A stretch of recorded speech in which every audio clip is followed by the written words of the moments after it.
Big Ten football here at pregame.tv. We got the matchup between Michigan and Nebraska from Lincoln. This one near and dear to my heart, but when it comes to betting, there's nothing more near and dear than my wallet. So we don't look at it from where we came from. We look at it from where we can collect, hopefully. And Tony Sinisi, last year I actually made Michigan my biggest play of the entire season when they hosted Nebraska. Had a lot to do with this poorly coached. I know this sounds weird when you're talking about Bo Pelini, but poorly coached Nebraska defense.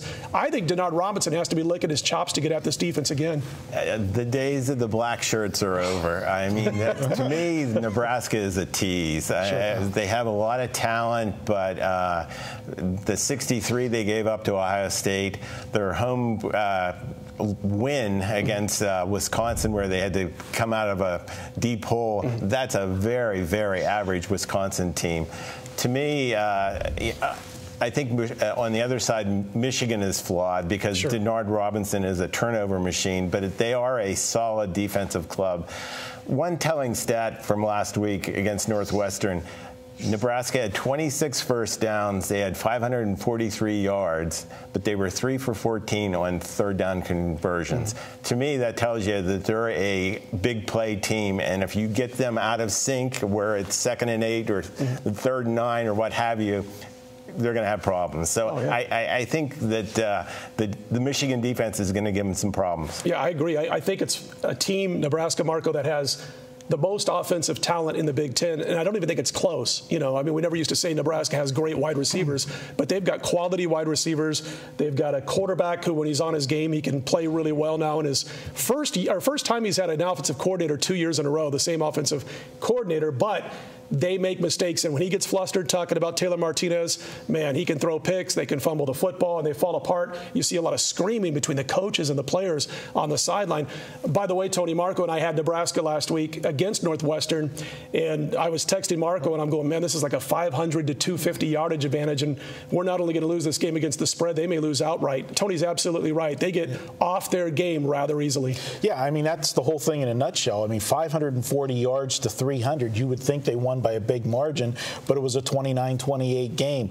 I know you're going to talk about it, but, you know, Denard Robinson, like you said, he's got to be excited because Nebraska has trouble with the running quarterbacks, there's no question. But everybody's talking about this Michigan defense. I'm a little concerned. I think they're a little bit overrated. I know they've put up some big numbers. They've held, you know, 5 opponents in a row to 13 points or less. But have you looked at who they've played in those 5 games? There's not an explosive offense in there. They beat Massachusetts. Notre Dame's been struggling offensively. Purdue, Illinois, 2 of the worst teams in the you know, the Big Ten. You know, then last week in the rivalry game, it was an old-fashioned rivalry, you know, dogfight. Yeah, 12-10 game. So I actually think you're going to see some points in this game. I don't have a side in this game.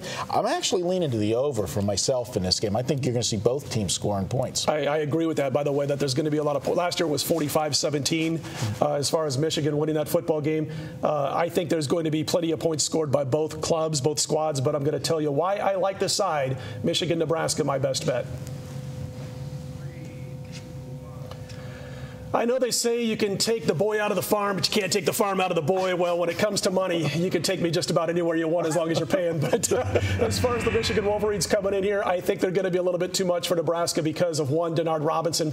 Here's what Nebraska cannot change. Bo Pelini was hired for his defensive expertise. That's why Tom Osborne said he won the job over Turner Gill, who is almost like a son to Osborne, because they needed to shore up their defensive problems. They were ruined, the Blackshirts, by Kevin Cosgrove, their former defensive coordinator. Looked like the first couple of the seasons, Bo was getting the job done. But here's what he does. He almost coaches from an NFL perspective with college-level kids. If you saw that Northwestern game, or go back and watch it if you got it on DVR, his corners are pressing all the time. So if this is the wide receiver for Northwestern and this is 5 yards away, Nebraska's corners are within that 5 yards like a pro defense would do most of the time. And so when these receivers take off, they end up chasing these guys downfield. Their backs are to the line of scrimmage. Of course they're not going to be able to keep their eye on a quarterback who can pull the ball down and run when the pocket starts to break down. So there's no second-level defenders who are keeping their eye on the quarterback, and these guys who can run with the football have huge games like we saw out of Braxton Miller. I think it's going to be